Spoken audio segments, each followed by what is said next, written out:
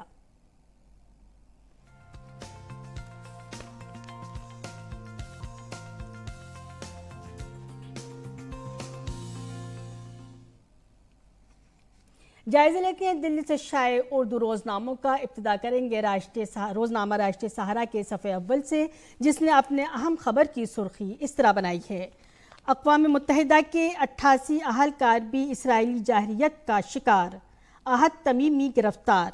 غزہ میں تیسری بار internet service مکمل طور پر بند۔ ترکی میں مظاہرین امریکی ایئر بیس میں گھس گئے۔ امریکی جوہری آبدوز مشرق وسطیٰ میں تعینات۔ غزہ میں اسرائیل نے مظالم کی وہ داستان رقم کر دی ہے جس کے سامنے ظلم، بربریت، جارحیت، درندگی ہر لفظ چھوٹا ہو گیا ہے، اور یہ سفاکانہ عمل ابھی بھی جاری ہے۔ جائزہ لیں گے روزنامہ ہندوستان ایکسپریس کے صفحے اول کا، جس نے اپنی اہم سرخی زلزلے سے متعلق لگائی ہے: دہلی، NCR، شمالی ہندوستان اور نیپال میں زلزلے کے جھٹکے۔ دہلی، قومی راجدھانی خطہ اور نیپال میں پیر کو ایک بار پھر زلزلے کے شدید جھٹکے محسوس کیے گئے۔ ریکٹر اسکیل پر زلزلے کی شدت 5.6 ریکارڈ کی گئی۔ پیر کو دہلی اور قومی راجدھانی خطہ اور نیپال میں ایک بار پھر زلزلے کے جھٹکے محسوس کیے گئے۔ صرف 3 دن بعد دوسرے زلزلے نے لوگوں کو خوف میں مبتلا کر دیا ہے۔ ذرائع کے مطابق دہلی، NCR سمیت پورے شمالی ہندوستان میں زلزلے کے جھٹکے محسوس کیے گئے۔ اتر پردیش، اتراکھنڈ اور بہار میں بھی زلزلے کے جھٹکے محسوس کیے گئے۔ جائزہ لیں گے روزنامہ ہمارا سماج کے آخری صفحے کا، جس میں اہم خبر کی سرخی اس طرح ہے: دہلی میں 13 سے 20 نومبر تک آڈ ایون نافذ ہوگا۔ گوپال رائے۔ دہلی میں فضائی آلودگی پر تشویش، وزیر اعلیٰ اروند کیجریوال نے ایک اعلیٰ سطحی میٹنگ کی۔ دہلی میں فضائی آلودگی کو لے کر وزیر اعلیٰ اروند کیجریوال نے پیر کو ایک اعلیٰ سطحی میٹنگ کی، جس میں وزیر ماحولیات، وزیر ٹرانسپورٹ، وزیر صحت سمیت اعلیٰ حکام نے شرکت کی۔ اس دوران وزیر اعلیٰ نے آلودگی کی موجودہ صورتحال اور حکومت کی جانب سے آلودگی کو کم کرنے کے لیے کیے جانے والے اقدامات پر تبادلہ خیال کیا۔ تو ناظرین، یہ تھا دلی سے شائع اردو اخبارات کا مختصر جائزہ۔ اس کے بعد چلیں گے سیدھے کھیل کے میدان اور دیکھیں گے کچھ کرکٹ کی خبریں۔ کرکٹ ورلڈ کپ میں آج آسٹریلیا اور افغانستان کی ٹیمیں آمنے سامنے ہوں گی۔ اس ٹورنامنٹ میں آسٹریلیا کا سفر اچھا رہا ہے۔ پوائنٹس ٹیبل میں تیسرے نمبر پر موجود آسٹریلیا نے اس ٹورنامنٹ میں اب تک 7 میچز کھیلے ہیں، جن میں سے اس نے 5 میں فتح حاصل کی ہے، جبکہ افغانستان ٹورنامنٹ کے پوائنٹس ٹیبل میں 6 نمبر پر ہے۔ افغانستان کے پوائنٹس کی تعداد نیوزی لینڈ اور پاکستان کے برابر ہے، یعنی 8 پوائنٹس، لیکن افغانستان کا نیٹ رن ریٹ پاکستان اور نیوزی لینڈ کے مقابلے کم ہے۔ افغانستان کی ابھی 2 میچ باقی ہیں، جن میں جیت کر وہ ICC کرکٹ ورلڈ کپ کے سیمی فائنل کے لیے کوالیفائی کر سکتا ہے۔ افغانستان آج کا میچ جیت کر سیمی فائنل کے لیے اپنا راستہ آسان کرنے کی کوشش کرے گا۔ کرکٹ ورلڈ کپ میں بنگلہ دیش نے سری لنکا کو 3 وکٹوں سے شکست دے دی۔ اس شکست کے ساتھ سری لنکن ٹیم باضابطہ طور پر سیمی فائنل کی دوڑ سے باہر ہو گئی ہے۔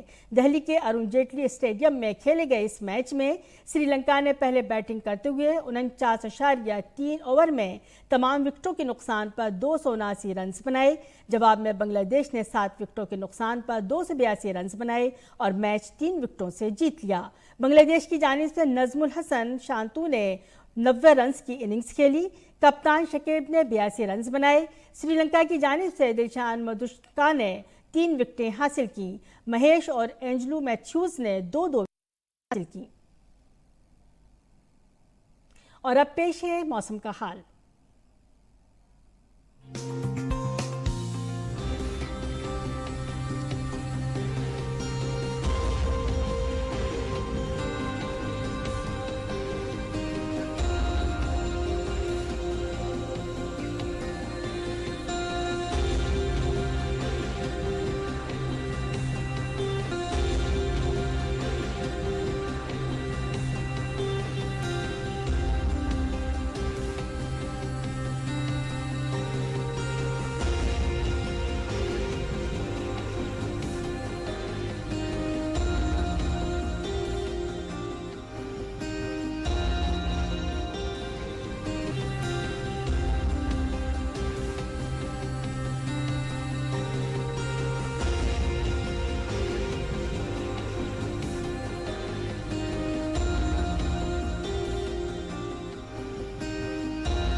اور ناظرین اب وقت آ گیا ہے آپ سے رخصت ہونے کا، لیکن جانے سے پہلے آئیے آپ کو چھوڑ جاتے ہیں میکسیکو سٹی میں منعقد پریڈ کی خوبصورت جھلکیوں کے ساتھ۔